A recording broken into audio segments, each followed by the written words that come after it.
Hello guys, আজকে আমি আবার চলে এসেছি একটা নতুন ব্লগ নিয়ে। আজকে আমার পিছনে তো দেখতেই পাচ্ছ একটা ড্রাগন আছে।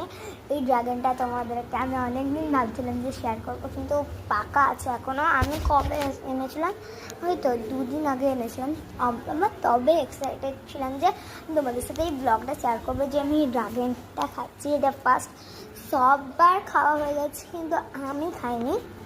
আজকে আমি কাটবো আর খাবো। একটা ইভেন্ট, মানে আমি একটা প্রোগ্রামে যাচ্ছি, তার জন্য এখন আমি রেডি হয়ে আছি। আমি এখন তো কাটা সম্ভব নেই, যে আমি আসবো তখন তোমাদের সাথে একটা ছোট্টখাটো একটা এই ড্রাগনটা কাটা একটা ব্লগ করবো, সেটাই। আর আমাকে তোমরা বলছিলে, একটা মেয়ে কমেন্ট করেছিল যে বুনু তুমি সেজে থাকো না কেন।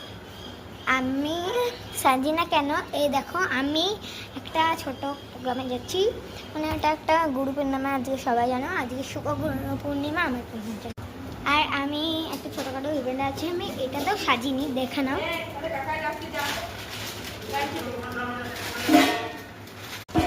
এবার আমরা চলে আসছি কেন কি দেখো, মাও রেডি হয়ে আছে। আমার ড্রাগনটা আমি এসে পরে একটা ব্লগ বানাবো ড্রাগন